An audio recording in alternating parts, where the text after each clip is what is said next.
Olá, pessoal. Bom, nessa live, nessa aula, nós iremos resolver o exercício de tecido epitelial, certo? Dando continuidade ao nosso conteúdo para a segunda verificação, ou seja, na segunda verificação veremos a parte de histologia. Na primeira verificação foi cobrado o conteúdo de citologia, certo, gente? Então, a aula de tecido epitelial ela já foi postada na plataforma, bem antes da prova de primeira verificação. Então, vocês assistiram a aula está lá, vocês podem reprisar a aula a hora que vocês quiserem. E nesse vídeo, nós iremos corrigir o exercício sobre tecido epitelial correspondente à aula sobre tecido epitelial. Tudo bem? Então, vamos lá. Aqui na primeira questão, diz assim: as glândulas multicelulares se formam a partir da proliferação celular de um tecido e, após a sua formação, ficam imersas em outro tecido, recebendo nutrientes e oxigênio. De acordo com o tipo de secreção que é produzido, as glândulas são classificadas basicamente em endócrinas e exócrinas. A figura abaixo mostra um esquema comparativo da formação de dois tipos de glândulas. Então, aqui nessa questão, você tem um esqueminha mostrando o processo de formação das glândulas. Só lembrando que as glândulas compõem o tecido epitelial glandular, uma vez que o tecido epitelial é dividido em de revestimento e o glandular, certo?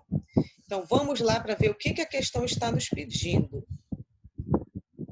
Aqui, ó, nós temos nesse esqueminha, nessa primeira parte do esquema, esse tecido aqui, que é tecido epitelial. Logo abaixo nós temos tecido conjuntivo, ok? Aqui mostra, direcionado pela seta, a proliferação das células do tecido epitelial entrando no tecido conjuntivo e a partir daí, nesse processo, ocorre uma... Como é que eu posso dizer para vocês? Uma diferenciação em dois tipos de glândulas, tá? Que é, aqui no caso, a glândula 1 e a glândula 2. Então, vocês têm que analisar cada um desses esqueminhas dentro do esquema maior para poder responder a primeira questão. Então, com base na figura acima, assinale a opção que indica, respectivamente, o tecido de origem das glândulas, tá? Então, respectivamente, ou seja, nessa ordem que está aparecendo os critérios que a questão está te pedindo, tá? Então, o que ela quer que você analise nas alternativas? O tecido de origem das glândulas, o tecido onde elas ficam imersas, né, onde elas proliferam e adentram, a glândula 1, a glândula 2 e também pede um exemplo de uma glândula exócrina. Então, vamos analisar cada uma das alternativas. Na alternativa A, diz que o tecido aqui de origem das glândulas é o tecido epitelial. Isso está certo? Sim, né? Então, aí está tudo certinho. A segunda coisa que a questão pede é o tecido onde essas células que vão dar origem às glândulas ficam imersas. Na alternativa A, diz tecido conjuntivo. Está certo também, porque é o tecido conjuntivo que irá receber essas células que irão formar a glândula, ou seja, as células ficam imersas nesse tecido. A terceira coisa que a questão te pede, de forma respectiva, é a glândula 1. Então, vamos ver a glândula 1 aqui, ó. A glândula 1, a alternativa A diz que é uma glândula exócrina. Vamos olhar. Aqui é a glândula 1. Realmente, a glândula 1 é uma glândula exócrina. A diferença dessas duas em termos de origem é que a glândula exócrina continua mantendo, ó, contato com o epitélio que lhe deu origem, certo? Formando aqui, esse contato forma uma estrutura tubular chamada de ducto, que é por onde a secreção liberada pelas células secretoras são liberadas, tá? Então, a glândula 1 é uma glândula exócrina. Então, até agora está tudo certinho na alternativa A. A quarta coisa que é pedida é a glândula 2, né? A glândula 2, nós vamos olhar aqui, ó, a glândula 2 é uma glândula endócrina? Vamos olhar. Sim, é uma glândula endócrina. A glândula endócrina, ela perde contato com o epitélio que a originou após a formação. Ela perdeu o contato. Aqui, essa glândula, que é a glândula exócrina, não perdeu contato com o epitélio que deu origem a ela, certo? Que é de origem epitelial. Então, tá certinho, né? Glândula endócrina, a glândula 2 é uma glândula endócrina. E também, para finalizar, um exemplo de uma glândula exócrina. E aqui na alternativa A, o exemplo que se dá de glândula exócrina é a glândula salivar. A glândula salivar é um exemplo de glândula exócrina? Sim, né? A glândula salivar secreta a saliva, né? O conteúdo da saliva numa cavidade, ou seja, na cavidade bucal, tá? Então, a alternativa A é a alternativa correta, mas vamos analisar as outras alternativas, tá? Para a gente descartar.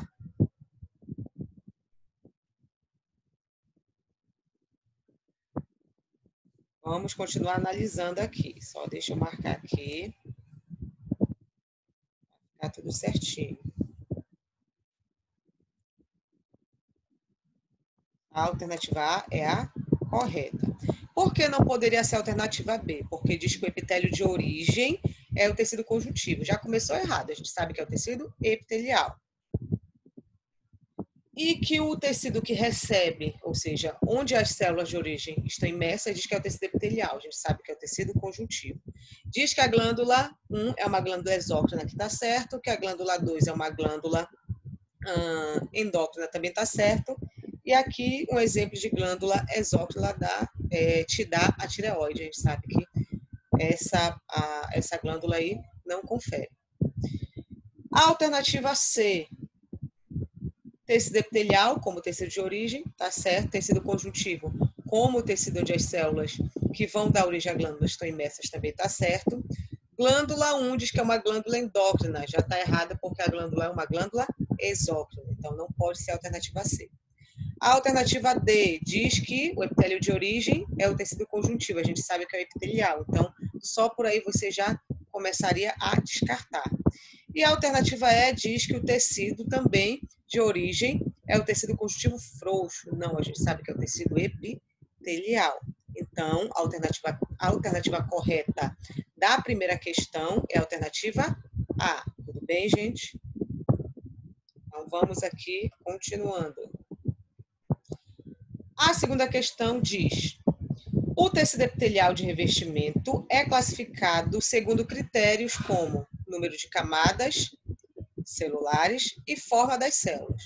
Considerando esse tipo de classificação, analise as alternativas abaixo e assinale a correta, tá? Então, considerando aí esse critério da classificação do tecido epitelial em número de camadas celulares e forma das células, vamos analisar cada uma das alternativas. Nós queremos a alternativa correta. A alternativa A diz que o revestimento ovariano, ou seja, o tecido epitelial que reveste o ovário, ele é do tipo simples, prismático? Não, né? O revestimento ovariano, ele é simples, cúbico. A alternativa B, revestimento interno da bexiga, segundo essa alternativa, é o estratificado pavimentoso. E também está errado, porque tecido epitelial que reveste a bexiga internamente, o epitélio de transição, tá? Um epitélio de transição. Estratificado de transição. Então, não pode ser estratificado pavimentoso. A letra C diz que a conjuntiva do olho é revestida por um epitélio do tipo simples cúbico. A gente sabe também que está errado, porque a conjuntiva do olho é revestida por um epitélio estratificado, cilíndrico ou prismático. A alternativa D diz que o endotélio, que é o revestimento interno dos vasos sanguíneos, né, ou seja, o epitélio que reveste internamente os vasos sanguíneos, é formado por um epitélio do tipo simples pavimentoso. Sim, né, essa alternativa está correta. O epitélio que reveste internamente os vasos é o epitélio do tipo simples pavimentoso. O que quer dizer isso? Ele apresenta uma única camada, por isso simples, pavimentoso, porque as células apresentam formato achatada. Então, a alternativa correta da segunda questão é a letra D. Vamos marcar para ficar aqui bem fácil de vocês estudarem. E a alternativa E, só para a gente descartar, diz que o revestimento do esôfago é formado por um epitélio do tipo estratificado cilíndrico. A gente sabe que não, né? O epitélio que reveste internamente o esôfago, ele é classificado como estratificado, pavimentoso, não queratinizado. Por quê? Porque ele não apresenta camada de queratina e apresenta estruturas glandulares ali que tornam aquele epitélio úmido, diferente da pele, que é formada por epitélio estratificado, queratinizado, ou seja, caracteriza o revestimento de superfícies secas. Certo? Então, a alternativa correta da questão 2 é a D. Continuando aqui, terceira questão. Sobre os tecidos epiteliais, não é correto afirmar que, tá? Ou seja, eu quero a alternativa errada a respeito dos tecidos epiteliais. Então, não é correto, tá? A errada que eu quero. A alternativa A diz que os tecidos epiteliais sempre se apoiam sobre tecido conjuntivo. Essa foi uma informação correta? Sim. Se está correta, então logo a alternativa é errada, porque eu quero a alternativa errada, tá? Ou seja, que traz uma informação errada. E essa informação é uma informação certa, porque a gente sabe que o tecido epitelial, ele está ali sustentado por uma fina camada de tecido conjuntivo chamada de lâmina basal, né? Uma estrutura acelular chamada de lâmina basal. A alternativa B não apresenta vascularização. Aqui a alternativa B diz que o tecido epitelial não apresenta vascularização. Essa é uma informação também correta, né? O tecido epitelial não apresenta vascularização. Logo, como é que as células do tecido epitelial irão receber seus nutrientes? Por meio de difusão, através de vasos sanguíneos que passam pelo tecido conjuntivo subjacente, ou seja, vasos sanguíneos passam por ali pelo conjuntivo e os nutrientes lá que estão presentes nesse vaso, por meio de difusão, eles passam para essas células, para as células mais basais nas camadas de epitélio, e aí por difusão passa para todas as células. É assim que as células do epitélio, dos epitélios, se nutrem, tá? Então, uma alternativa também com uma informação correta. Logo, não pode ser essa, porque eu quero a alternativa com uma informação errada. Letra C. São sempre formados por células pavimentosas dispostas em camadas? Não, né? A gente sabe que o tecido epitelial vai apresentar vários formatos de células, não apenas pavimentosas, como cúbicas, como cilíndricas, como células sem um formato definido, como as células de transição. Então, essa alternativa aqui é a alternativa certa da questão, porque nos traz uma informação errada. Então, eu vou aqui, ó, destacar, porque essa é a alternativa correta para o que a questão está me pedindo, ou seja, uma informação falsa. Vamos descartar as outras. A alternativa D.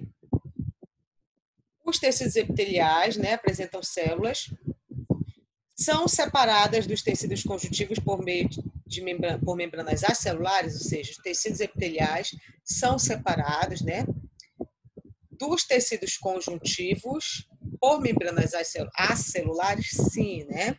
A estrutura que separa o epitélio, né, as células do tecido epitelial do tecido conjuntivo é uma estrutura acelular chamada de lâmina basal.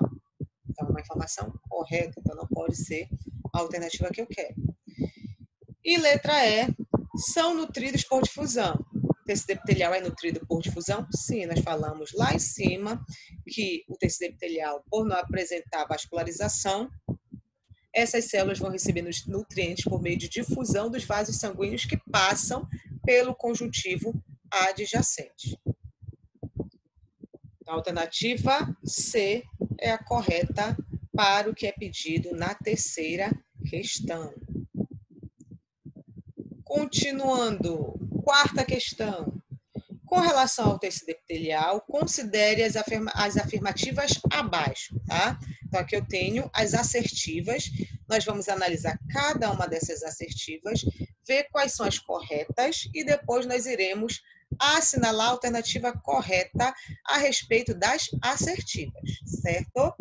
A assertiva 1 diz que o epitélio de revestimento do tipo prismático, ou seja, aquele que apresenta células alongadas, com microvilosidades, é comum aos órgãos relacionados à absorção, como o intestino delgado.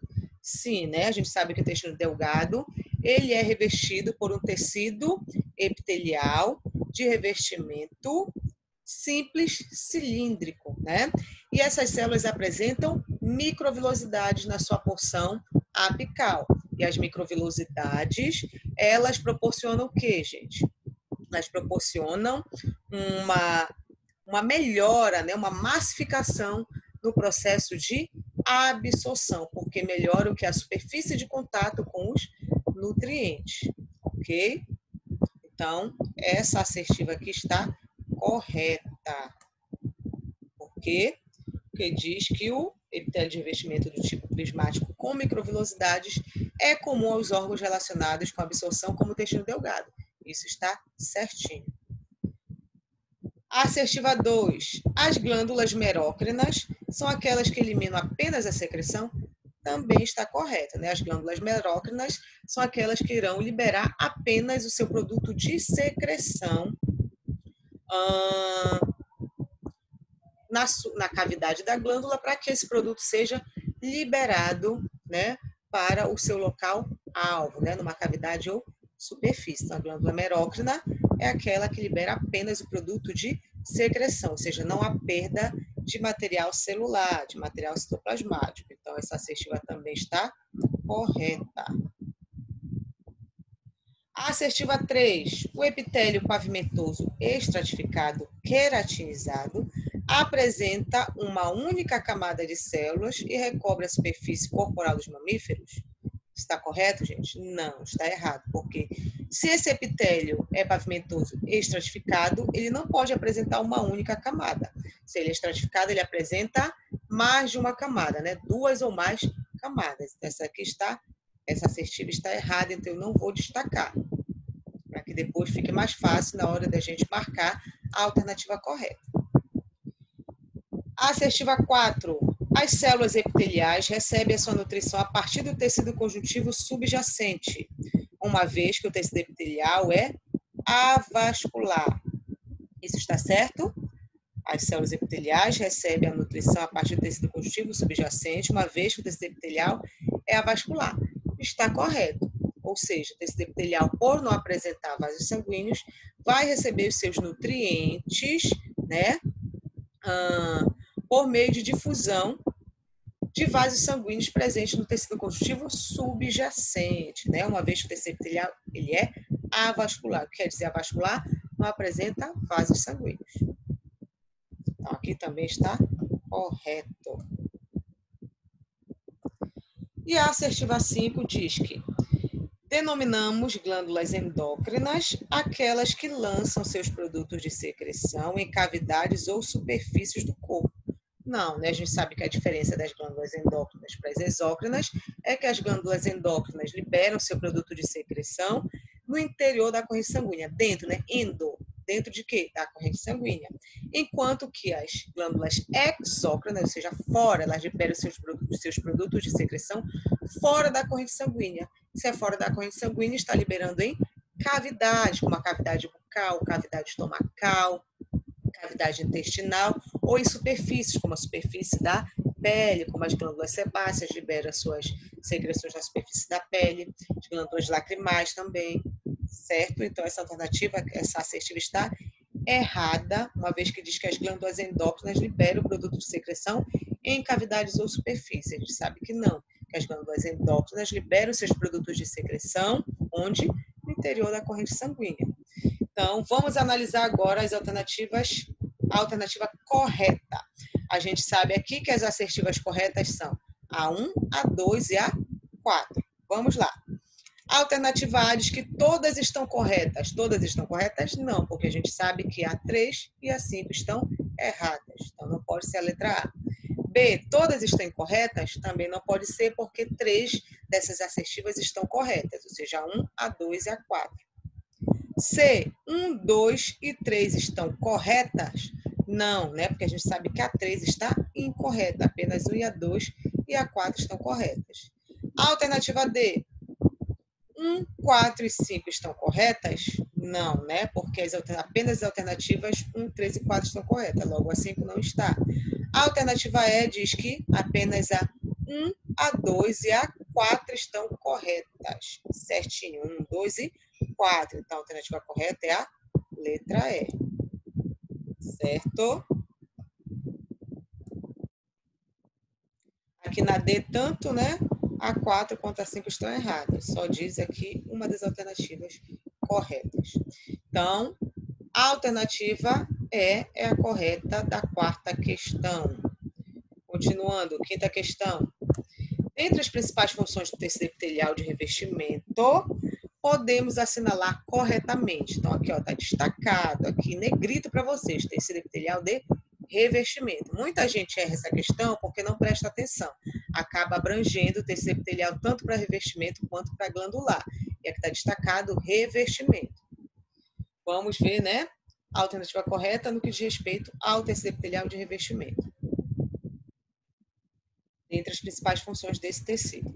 Proteção contra micro-organismos patogênicos. Sim, essa alternativa aqui ela está correta, mas vamos analisar as outras e descartar, tá? O tecido epitelial de revestimento, ele nos protege, né? Ele é uma barreira entre o nosso organismo, entre os nossos tecidos, as nossas células, e o meio externo, né? Que é rico, né? Cheio de micro-organismos e impurezas que poderiam causar infecções no nosso organismo. Então, a alternativa A está devidamente, lindamente correta. Por que não pode ser a B? Diz que o tecido epitelial de revestimento, ele tem como, dentre as suas principais funções, a função de transporte. A gente sabe que não, tá? A alternativa C, preenchimento. Não, também porque quem faz isso é o tecido conjuntivo. Secreção, não, porque isso é uma função do tecido epitelial glandular. Contração, não, porque a contração é uma função do tecido muscular. Ok? Alternativa correta, a letra A. Sexta questão. Sexta questão. Um agrupamento de células diferenciadas e especializadas na execução de uma função biológica denomina-se tecido, que são classificados em tecido epitelial, conjuntivo, muscular e nervoso. São os tecidos que constituem os órgãos e estes constituem os sistemas. Os sistemas, por sua vez, comandam as atividades vitais dos seres vivos. Nesse contexto, é incorreto afirmar que o tecido epitelial, ou seja, mais uma vez eu quero uma informação errada no que diz respeito ao tecido epitelial. Letra A. O tecido epitelial constitui-se de dois tipos básicos, o primeiro de revestimento ou protetor e o segundo glandular ou secretor. Essa alternativa tem uma informação correta, logo não pode ser a alternativa correta para a questão, já que eu quero uma informação errada. Então, não é a alternativa A. A alternativa B é formada por células justapostas, geralmente poliédricas, e apresenta escassez de substâncias intercelulares, tendo como principal função revestir e proteger as superfícies do organismo. Essa informação também está errada, então não pode ser a alternativa que eu quero. A alternativa C apresenta elevada quantidade de substância intercelular e suas células possuem formas e funções bastante variadas, com diversas especializações. Essa informação está errada, né? Por quê? Vamos já ver. Então, se essa informação é errada, é a alternativa que eu quero, já que eu peço a alternativa incorreta no que diz respeito ao tecido epitelial. Ao contrário do que essa alternativa diz, o tecido epitelial não apresenta elevada, ou seja, muita quantidade, bastante substância intercelular.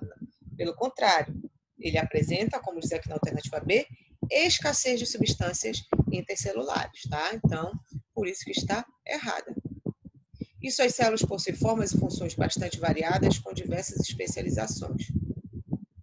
Essa informação, né, possui formas e funções bastante variadas. As formas são sim variadas e algumas também têm funções especializadas. Então, Essa informação da segunda parte é uma informação correta, mas aqui diz que apresenta elevada quantidade de substância intercelular, isso está errado. Vamos continuar analisando as outras alternativas. D. Pode ser classificado quanto ao número de camadas, sim, né? Quanto ao número de camadas e quanto ao formato das células. Tais como pavimentoso simples, né? Pavimentoso, células achatadas simples, uma única camada, e estratificado, pavimentoso estratificado, ou seja, estratificado mais de uma camada, a última camada com formato achatado, cúbico simples e estratificado, ou seja, cúbico, porque as células apresentam formato cúbico, se for simples, uma camada. Se for estratificado, né, mais de uma camada, com a última camada com formato cúbico. E estratificar e prismático simples. Prismático simples, uma única camada com as células com formato cilíndrico, também chamado de prismático ou colunar. Uma informação correta. É identificado no revestimento da traqueia e dos brônquios como pseudoestratificado e no revestimento interno da bexiga como estratificado de transição, também está certo, né? Essas são as classificações desses tecidos nos órgãos referidos. Então, a alternativa correta, por estar incorreta, a informação é a alternativa C para a sexta questão. Sétima questão. Os diversos tipos de tecido epitelial podem ser classificados basicamente em glandulares e de revestimento. Entretanto, todos eles possuem em comum células, ou seja, a questão está te pedindo uma função comum tanto ao tecido epitelial de revestimento quanto ao tecido epitelial glandular, ou seja, uma função que você encontra nesses dois tipos de tecido epitelial. Vamos lá. Letra A. Diversificadas em forma e função, ou seja, em relação às células, tá, gente? Células o quê? Células diversificadas em forma e função, com material intercelular rico em fibras. O que vocês acham? Está certa? Essa é uma função comum a todos, tanto aos grupos de células tecido epitelial de revestimento e glandular? Não, né? Material intercelular rico em fibras. Não, material celular não é rico em moléculas. A gente sabe que eles são pobres em moléculas, seja fibras ou outros componentes de matriz extracelular. Então, não é uma característica comum a ambos grupos de tecidos epiteliais, tá? Epitelial, revestimento e glandular. Alternativa B, células alongadas e apropriadas à distensão e à contração, dispostas paralelamente em feixes. Não, essas são características do tecido muscular. Então, não tem nada a ver com nenhum desses tipos de tecido epitelial. Células com prolongamentos e ramificações intercomunicantes. Apesar, né, de algumas células do tecido epitelial apresentarem, dentre outras estruturas de junção celular, apresentarem as ramificações das estruturas de junção intercomunicantes, isso não é uma estrutura comum a ambos os tipos de tecido e ainda uma estrutura, uma característica peculiar aos tecidos epiteliais, tá? Forte nos tecidos epiteliais. Então, também a alternativa C está incorreta no que diz respeito a uma função comum a esses tecidos que estamos analisando. A alternativa D, células justapostas com material intercelular escasso, ou seja, material proveniente na matriz extracelular escasso, e ausência de vasos sanguíneos. Essas características estão presentes tanto no tecido epitelial de revestimento quanto no tecido epitelial glandular? Sim, né? O tecido epitelial, uma característica do tecido epitelial em si é que as células são justapostas, ou seja, elas estão bem unidinhas umas às outras, com material intercelular escasso, ou seja, com pouco material extracelular, e também esses tecidos não apresentam vasos sanguíneos. Então, está correto. Então, essa é a alternativa correta, porque apresentam características comuns ao tecido epitelial de revestimento e glandular. A alternativa E, Células secretoras que liberam substâncias específicas? Não, isso é uma característica específica do tecido epitelial glandular. Oitava questão, estamos finalizando aqui. Referindo-se ao tecido epitelial, podemos afirmar, mais uma vez, vamos analisar cada uma das assertivas e ver quais estão corretas, de acordo com o que a questão está te pedindo. É correto afirmar que apenas, vamos lá. Assertiva 1, os órgãos são revestidos internamente através das mucosas. Isso é uma informação correta, né? Os órgãos, eles são revestidos através das mucosas, né? Que são as camadas de revestimento interno do nosso corpo. Correta essa assertiva aí. A assertiva 2, na epiderme, ou seja, a camada mais externa da pele, encontram-se numerosas fibras colágenas, elásticas e reticulares? Não, né? A gente sabe que o tecido epitelial é um tecido que apresenta escassez de material intercelular, ou seja, escassez de material extracelular. Então, está errado. A assertiva 3. Na superfície de contato de um epitélio com o tecido conjuntivo subjacente, epitélio com tecido conjuntivo subjacente, encontra-se uma película proteica acelular denominada lâmina basal? Sim, né? Essa assertiva também está correta. Que o tecido epitelial é separado ou conectado ao conjuntivo por meio de uma membrana ricamente proteica acelular, denominada de lâmina basal. Então, apenas a 1 e a 2 estão corretas. Vamos analisar agora as alternativas. A diz que o item 1 é verdadeiro? Sim, né? Mas não só ele. O 3 também. É correto afirmar que apenas o item 1 é verdadeiro? Não. Apenas o item 2 é verdadeiro? Não, né? O item 2 é uma informação errada. O item 3 é verdadeiro apenas? Não, porque o 1 também está certo. D, os itens 1 e 2 são verdadeiros apenas? Não. O 2 não é, apenas o 1 e o 3. E a alternativa E diz que os itens 1 e 3 são verdadeiros. Essa alternativa é a correta. Então, vamos destacar aqui. Continuando a penúltima questão. Nona questão diz que o tecido epitelial é caracterizado por apresentar células aderidas umas às outras, tá? Essa dinâmica celular permite ao tecido a realização de importantes funções ao organismo. Qual das alternativas abaixo apresenta algumas das principais funções desempenhadas pelo tecido epitelial? Algumas das principais funções desempenhadas pelo tecido epitelial. Alternativa A, percepção de sensações e preenchimento. Tá certo essa alternativa? Não, né? Percepção de sensações, sim, mas preenchimento não é uma função, né? Uma propriedade que compete ao tecido epitelial, e sim ao tecido conjuntivo, né? Que proporciona revestimento e preenchimento e sustentação. B, preenchimento e revestimento? Não, preenchimento de respeito ao tecido conjuntivo, revestimento sim, né? Tá relacionado ao tecido epitelial, mas o preenchimento aqui descarta a alternativa B.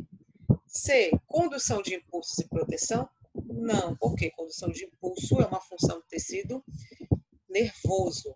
Proteção sim, né? Porque a epiderme protege o nosso organismo contra micro-organismos e outras estruturas.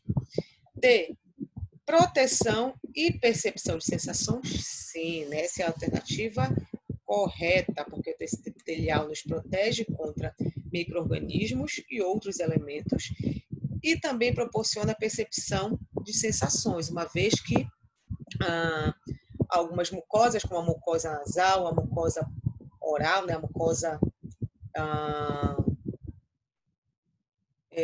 gustativa, tá? Elas apresentam um revestimento de tecido epitelial que apresenta a capacidade de percepção, no caso das papilas gustativas, dos sabores e também da mucosa olfatória, a percepção, né, dos diferentes odores, certo? Então, a alternativa D é a correta. A alternativa E, revestimento e condução de impulsos. Não, por quê? Revestimento está correto, mas condução de impulso é uma função que é relacionada ao tecido nervoso e não ao epitelial. Então, nona questão, a alternativa correta é a alternativa D. Para finalizar, vamos para a 10ª questão, que diz: assinale a alternativa incorreta, mais uma vez aqui, incorreta, a respeito do tecido epitelial glandular. Então, gente, prestem sempre muita atenção para aqui, porque muitas das vezes vocês leem e não prestam atenção que a questão está te pedindo a alternativa incorreta. E aí vocês acabam marcando, professora, mas muitas estão corretas. Só que eu te pedi a incorreta. Claro que você vai estar analisando errado. Então, nós vamos procurar agora a alternativa incorreta, assim como outras questões que a gente viu acima, dentro também desse parâmetro. No que diz respeito ao tecido epitelial glandular, tá? Letra A. A paratireoide é um exemplo de glândula endócrina. Esse tipo de glândula não possui uma comunicação com o epitélio de origem, por meio de um ducto ou canal. A secreção dessa glândula é liberada por vasos para os vasos sanguíneos. Essa é uma informação correta, logo não pode ser alternativa pedida pela questão, tá? A paratireoide, por ser uma glândula endócrina, essa glândula não apresenta uma comunicação com o epitélio de origem, ou seja, ela perdeu, né? Isso daí a gente pode só relembrar pelo esquemazinha, né? O esqueminha de lá de cima da primeira questão, que mostra o processo de formação das glândulas. Glândula endócrina perde o contato com o epitélio de origem, o tecido epitelial, tá? Então, não pode ser essa. Alternativa B. As glândulas são agrupamentos de células especializadas na síntese, armazenamento e liberação de secreções? Sim, também essa é uma informação correta. As glândulas são um tipo de tecido epitelial, né? Compõe ao epitélio glandular, formado por células especializadas em sintetizar, armazenar e secretar substâncias para os seus alvos quando em momento oportuno. Então, como está certa a informação, não pode ser essa também. A alternativa C. Glândulas sudoríparas são exemplos de glândula exócrina. A glândula sudorípara é um exemplo de glândula exócrina? Sim, né? Porque secreta as suas substâncias em uma superfície, né? No caso aqui, a superfície epitelial. Esse tipo de glândula mantém uma comunicação com o epitélio de origem por meio de um ducto ou canal, o qual permite a liberação da secreção. Então, tá tudo certinho. É uma glândula exócrina e mantém comunicação com o epitélio de origem. Então, também não pode ser a alternativa correta. Por quê? Porque a gente está buscando uma informação falsa. Essa é uma informação verdadeira. Letra D. A tireoide é um exemplo de glândula endócrina. Esse tipo de glândula não possui uma comunicação com o epitélio de origem, por meio de um ducto ou canal. A secreção dessa glândula é liberada para os vasos sanguíneos. Também uma informação correta, logo não pode ser alternativa pedida pela questão. Ela é bem semelhante aqui ao que a gente analisou aqui para a paratireoide, tá? Por ser uma glândula endócrina, perdeu a comunicação, não apresenta a comunicação com o epitélio de origem. Logo, essas glândulas, né? Essas células secretoras da glândula vão liberar seu material de secreção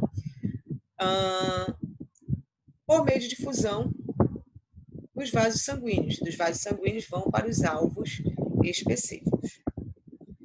A alternativa é: a hipófise é uma glândula exócrina, pois apresenta suas secreções, pois libera suas secreções no interior de vasos sanguíneos. Está errado, né? Se é uma glândula exócrina, não irá liberar o seu produto de secreção no interior de vasos sanguíneos, e sim numa superfície ou em uma cavidade. Logo, essa alternativa é a alternativa correta para o que a questão está nos pedindo, né? Uma vez que a questão te pede uma informação incorreta, uma informação errada. Tá? Então, a alternativa correta é a letra E. Certo, gente? Letra E é a alternativa correta para o que a questão te pede. Certo? Então, obrigada, tá? E até o nosso próximo encontro.